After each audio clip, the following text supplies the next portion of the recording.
Welcome, welcome.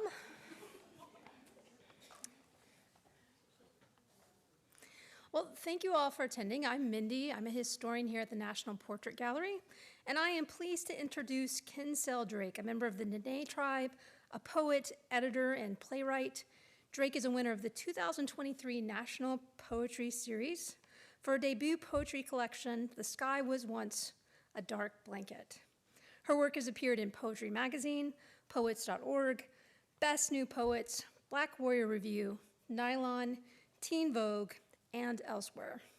She was named by Time Magazine as an artist representing her decade, quote, changing how we see the world. And she is the founder of NDN Girls Book Club. Let's welcome Kinsale Drake.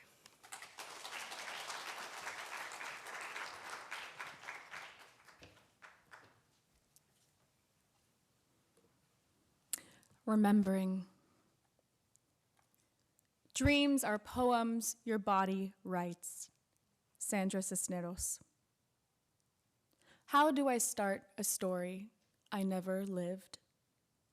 I think I remember stories because they are violent or because they make music.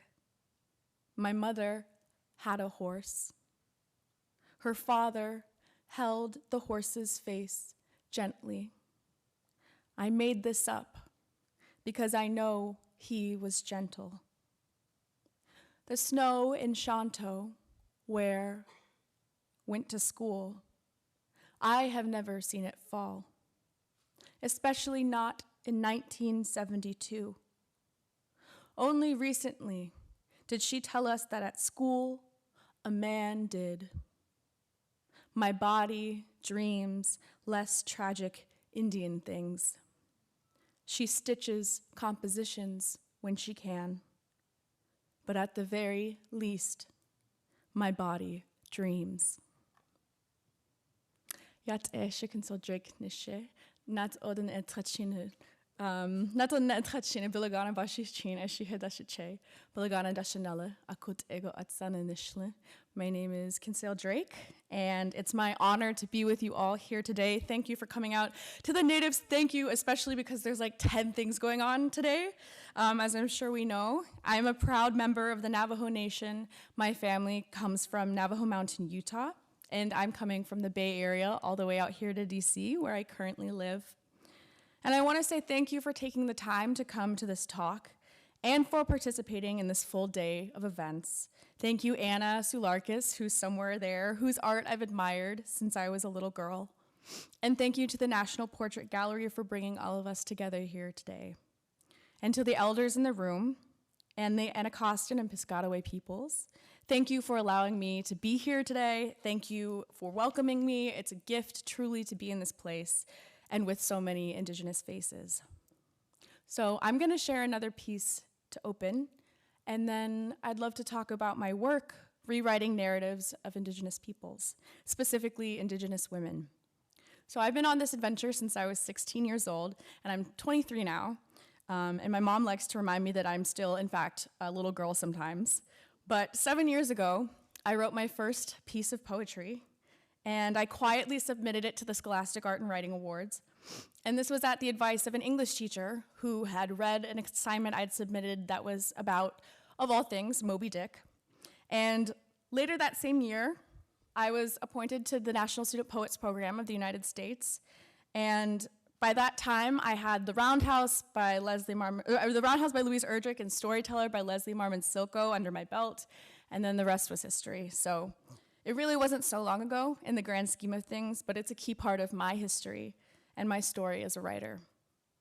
So I grew up surrounded by stories, which manifested in a lot of different ways.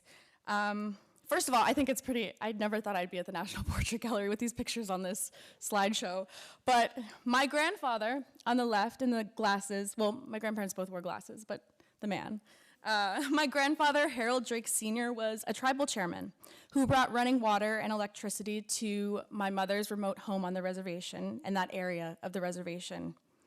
His presence in my life was built from stories, since he passed away before I was born from cancer. When he was a boy, he was taken from a community dance and placed in a boarding school where his hair was cut and he was forbidden from speaking his language. He carried these experiences with him for the rest of his life, but did not shy away from talking about them with his children. His survivance and the importance of telling these stories were passed to me from my mother, a teacher in her own right, who deeply loved him. She was the first to show me that storytelling is a love language, the first we are perhaps ever shown. My father used to read me stories every night. You can see the picture in the middle. I had great hair back then. And when I was a baby and I couldn't read, I would memorize the passages and recite them back to him, pretending like I could read, turning the pages like he did. So imagine a little girl holding a book upside down, babbling, pretending like she could read. And that's probably where I got my courage from, and also my stubbornness, was my dad letting me do that and read to him. And then there are stories from my grandmother, Masane, on the right, Stella Rose. And if you've read any of my poetry, which I hope you have, you know that I speak of elders often, more specifically a grandmother, with a lot of care and a lot of reverence. And the truth is, my Masane, like a lot of Navajo grandmas, scared the absolute bejesus out of me. My youth was colored with warning stories from her about how relatives had died these horrible deaths, and we couldn't go outside during a flash flood, and we couldn't go down the rocks too fast, and we couldn't dig holes or they would collapse and suffocate us. And that was a love language. Navajos have a very strange love language, to some, and it's built off of fear. For many women in our community, to keep your children and your grandchildren safe, fear, taboo can be the most important love language. Taboos are grounded in beliefs, like never whistling at night so you don't give your position away to an enemy. And in this way, I was taught the other side of maternal love, a language of fear and warning that derives from their own lived experiences, including things that they had survived. Stories of trauma and interpersonal violence color our histories as Native peoples, and it would be simply untrue to say that they don't. We all have somebody close to us affected by violence, especially Native women and queer people. The very discovery of America was rooted in violence against the land and its peoples, including a specific gendered violence against Native women. Doctrines of discovery are some of the first places that we actually see the dehumanization of Native peoples, women, and the complete erasure of queer bodies, reduced to savage, merciless, heathen, devoid of a soul. It's easier to violate these bodies and justify it. So I want to open this conversation with a piece I wrote a few years ago. Archive drives a lot of my poetry, which sometimes serves as a countersong to violence hidden in the documents that make up the foundations of this nation. So every time I read Layli Long Soldier, I respect her work a lot. I see, for example, the presidential apology footnote that was assigned to Natives only a handful of years ago. And every year, every 4th of July, since I can remember, I see the Declaration of Independence, or excerpts, or someone's Instagram story, and I see that infamous little line, that tiny little afterthought, that is part of arguably the most important document in US history. So this poem is Merciless Indian Savages. Grievances and Complaints was a section of the Declaration of Independence where the colonists listed their former problems with the British government, specifically King George. Grievance 27, the very last complaint, states, "He has excited domestic insurrections amongst us and has endeavored to bring on the inhabitants of our frontiers, the merciless Indian savages whose known rule of warfare is an undistinguished destruction of all ages, sexes, and conditions." This is the only time Native peoples are mentioned, referenced, or referred to in the Declaration. So I dream of writing a complaint for every broken treaty. Instead, I write one for each part, each mountain my sisters hail from, each a so-called frontier. 1. A world in which I know the war that is my body, in which domestic insurrections dissolve into history. Instead, I count the hours I have lived without a strange man's hand on the small of my back, ushering me from my friends. 1, 2. In Albuquerque, a 14-year-old girl has gone missing, and her family is told to file a complaint with an office already overrun with the faces of missing sisters. These days, the hurt is merciless, comes in waves, and forms can only do so much, so we turn to each other, attempt to build shelter from bones, buckle from the weight. Native women face violence at more than 10 times the national average, and yet we are a red face on the TV, women with rolling hips. In the office, the family is shoved a document and a pen. What is the name of the missing person? Gender? Is she an inhabitant of this frontier? Sex? The number of Native women that will be assaulted in their lifetime is 1 in 3. I have known destruction, merciless.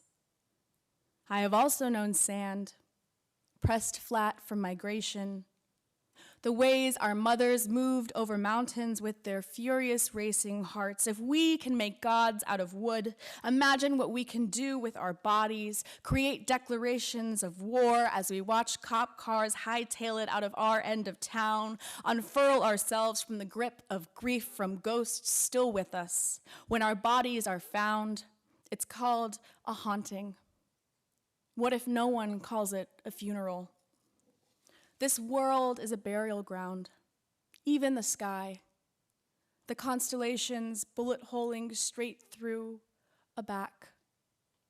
4. There is no resolution, no revolution yet doused by legal documents, policy warfare.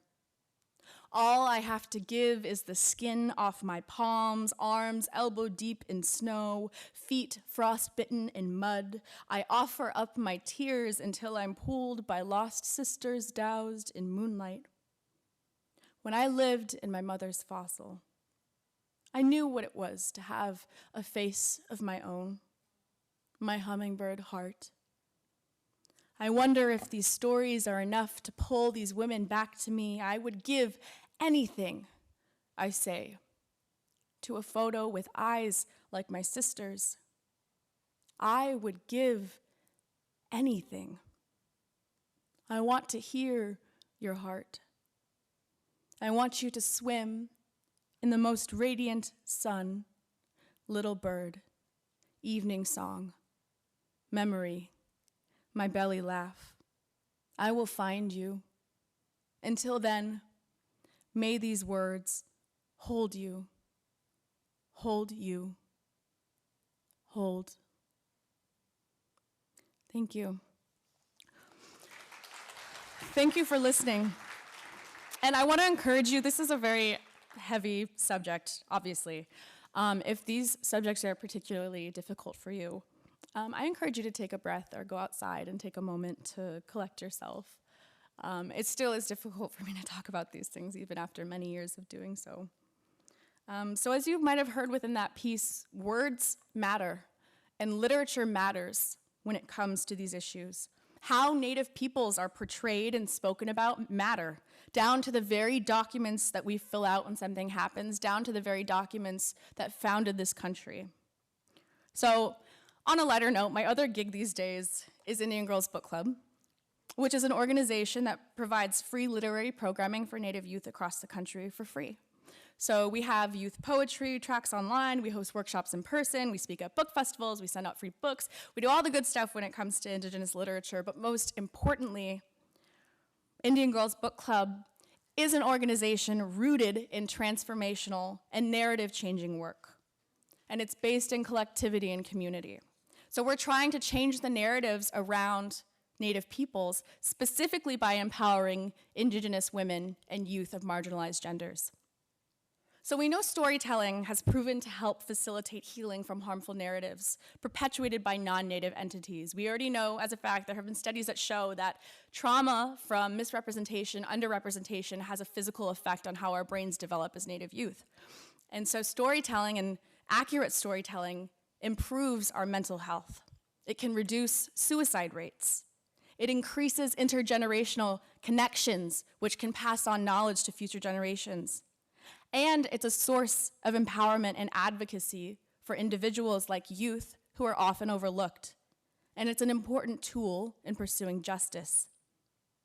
Representations of Native women specifically have obviously been very damaging for how the general public receives us, and it has a very real impact on the missing persons epidemic and how cases are even reported. So let's start at the beginning. We started at the Declaration, right? The Doctrines of Discovery. But, Tiger Lily, for example, this is more about Indian Girls Book Club. But let's start with Tiger Lily and, some other familiar faces. My mother actually wouldn't let us watch Peter Pan when I was a kid because the racism was so embarrassing. Tiger Lily is silent for most of her appearances in the film. She's pretty, she's petite, she's the rival of the white protagonist hero. And we're supposed to hate her because she has a crush on Peter Pan. And we get the sense that they're not meant for each other, that Tiger Lily is just an obstacle, a body between the white woman, Wendy, and Peter, the boy hero. And even Tinkerbell, tiny and angry and still undeniably white as a fairy, is jealous. And this anger translates to violence, often. Indigenous women want, and they're met with anger and confusion. And her character, you're supposed to root against her when you watch her. Pocahontas in Disney. I don't even need to put it up there. We know what she looks like. We know this one well. Probably our first taste of social justice for all the Native women out there was beating up little boys who said we looked like her because we had long hair. That's not an excuse. Because she's magnetic, of course. She's tattooed, she's over-sexualized, she's wearing this little calfskin bodycon dress. And her eyes, her face is so exotic looking that in this close-up in the movie, there's this very strange close-up where her face is just anatomically impossible. So in the movie, the land is a site of violence. The white men, they dig, and they dig, and they dig, and they talk the Powhatan peoples into caricature, and they talk them into demons. They fold the men with their tongues. They don't mention the women until they appear. So we footnote and we epilogue. But in real life, the body and the land are the sites of violence. In real life, Pocahontas is widely considered to be the first victim, or one of the first victims, of the missing and murdered Indigenous peoples epidemic. So when I was in my sophomore year of high school, I read The Roundhouse for the first time. And if you've read The Roundhouse, it's one of my favorite books, and it's by Louise Erdrich. And it was the first contemporary book I'd ever read by a Native author for school. So in it, there's a boy named Joe who seeks justice for his mother, Geraldine, who has been attacked and assaulted by a white man. And due to the fact that nobody in the story can pinpoint where his mother's assault has actually happened, whether it happened on a patch of land under jurisdiction of the federal government or on the grounds of the Roundhouse tribal land, the case becomes an issue of reservation versus state and federal government prosecution over crimes involving reservation residents. So Joe's mother in the book, she knows that only a small number of cases are even picked up in the first place by the DOJ. Her husband is a tribal judge. So she falls into this deep depression and she has trouble articulating what even happens. She refuses to talk to the police. And for her, that talking is a continuation of the violence because she knows that she will not be understood and she knows that she will not be listened to. She knows that Native peoples can only seek that kind of justice for our bodies if we are wronged only in the right place at the right time. The Roundhouse is an example of why accurate representation of these stories matter, because it has to do with media portrayals of Native women who have gone missing. That plays a huge role in the pursuit for justice. And for one, we have children, like I said before, being indoctrinated by popular media like Disney, that Indigenous women are desirable and sexualized commodity more often than not. They're silent, they're to be ogled, they're seen, not heard. Their connection with the land is something mystical and magical and beautiful, and it's not something rooted in science or centuries of generational knowledge. Dehumanization, too, has this direct tie to violence inflicted upon Native women by largely non-Native men, largely white men. When you see something as an object or just a body, they're given permission to violate it. When Native women go missing, a lot of the times the media picks up on it. If they do pick up on the story, they mislabel the women as fallen women or sex workers more often than not. Some of the women from Anna's performance, that was the case. They were mislabeled, and therefore they're othered by non-Native peoples who read those articles. They're again dehumanized because of taboos surrounding sex workers. And the distance between them and the audience that could have helped search for them has increased. So families like Geraldine and like the family in the Roundhouse choose more often than not to keep these matters private or testify in private out of fear of false negative media portrayal. It's very rare that media touches on the fact that these crimes are part of an epidemic, a much broader pattern. There's a pattern in how the media treats us and our missing relatives. And if a pattern is not recognized, it cannot be broken.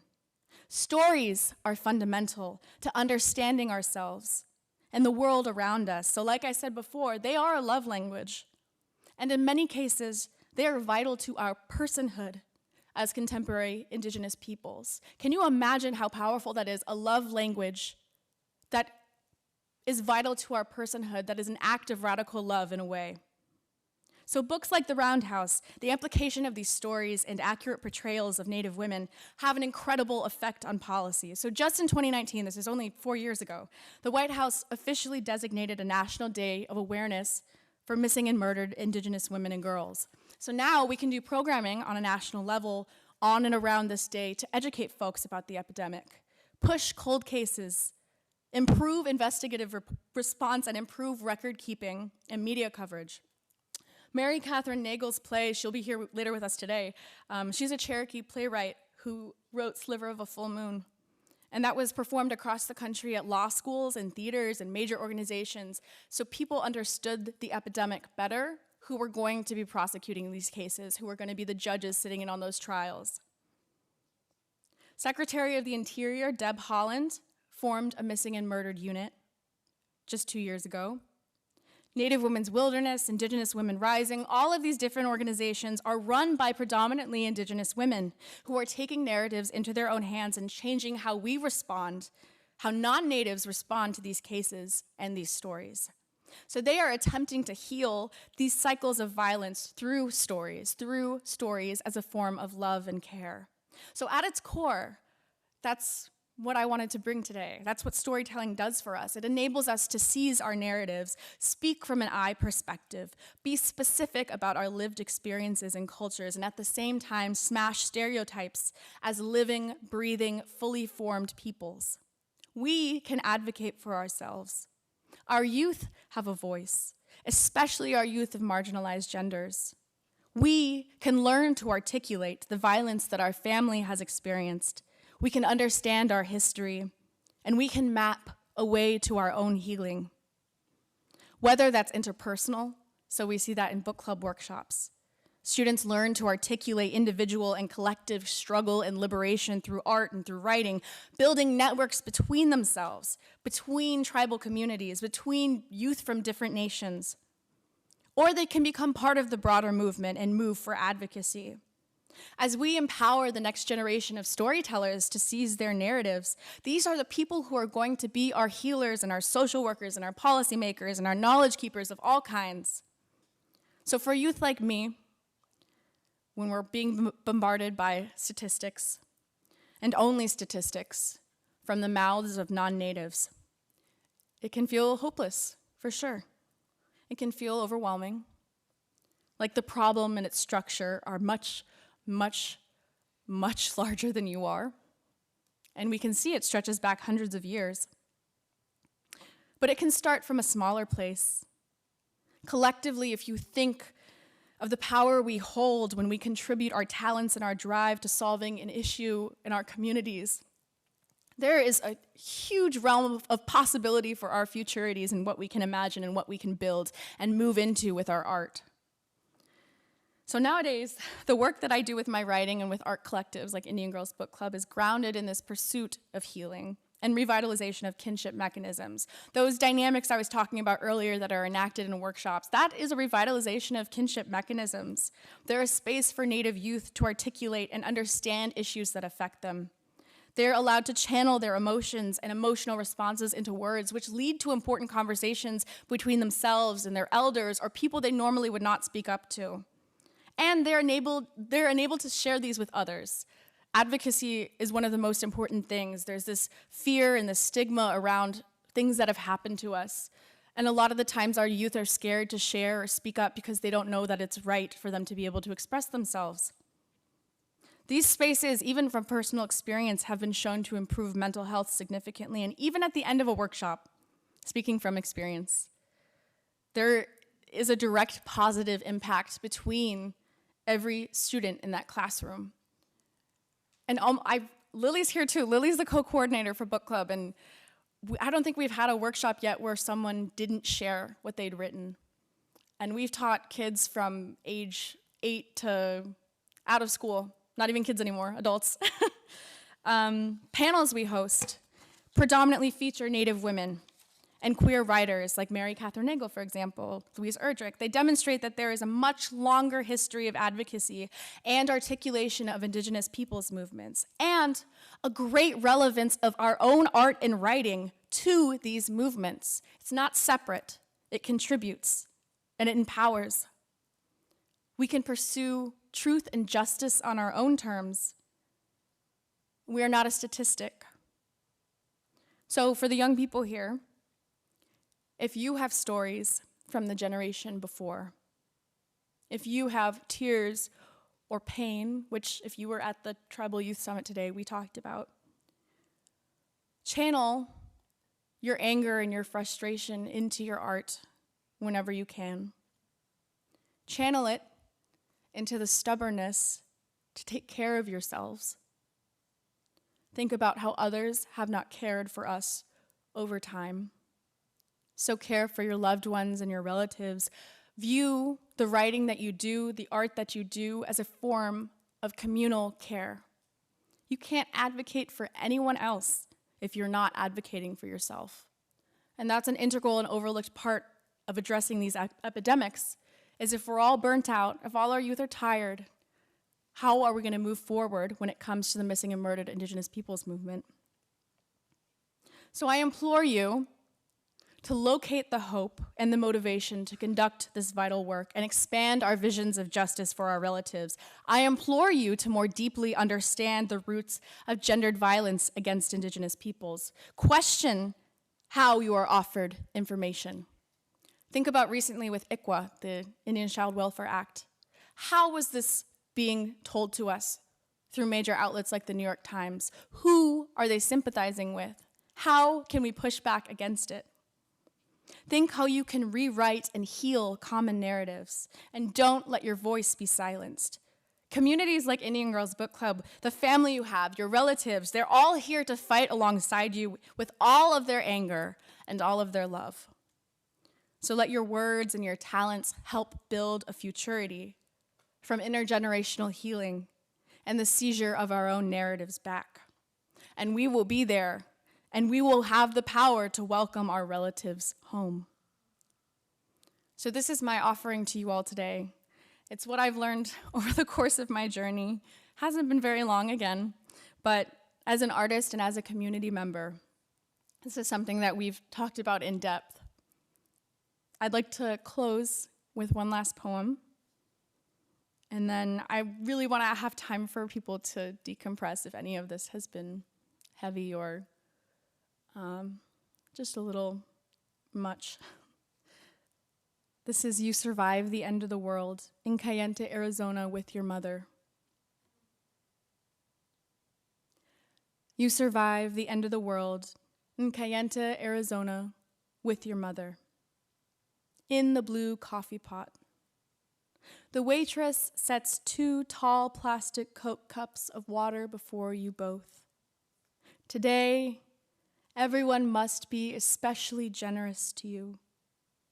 All around, Nollies with their tight CLs and jewels and long velvet skirts that brush the floor. Your mother says that turquoise teardrops are a shield. Never take them off. The women smile at their grandchildren. They don't sit with any husbands. You've become attuned again to their little song. Your mother says to you that a plate of mutton will cure any ailment, so you both eat with your hands. You could have cried. Later, it's back up to Monument Valley where the rocks look like women hushed together. KTNN buzzes. I wanted to be your everything. The only station for miles and miles. Rock formations give nothing away. Not everything, you think. Your mother tells you to use the grease left on your palms to heal your lips, so you smear a finger across an eye instead and then the other. The monuments flicker. So you hum a song about women with straight backs and eyelashes strung pretty with rain.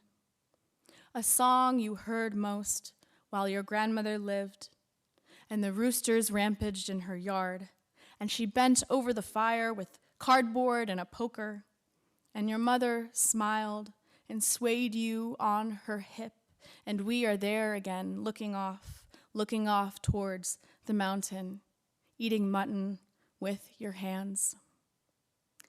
Thank you very, very much for having me here today. If you have any questions about NDN Girls Book Club, if you have any questions about the programming we do, if you want book recommendations for the missing and murdered Indigenous peoples epidemic, if you want to bring that curriculum into your classroom, we are a resource for you. And our website, IndianGirlsBookClub.org, we have syllabi, we have Native women authors, we have a poet map. We are just trying to get Native youth to step into who they are as artists and as writers, and this work is fundamental to that. We are looking to do healing work that enables our youth to keep going, that allows us to have these important conversations across generations and open up these stories that need to be told in order to break these cycles of violence and trauma. So again, thank you for having me, and I hope that you enjoy the food in the reception area. And please, if you have any questions, come up and talk to me. And thank you very much.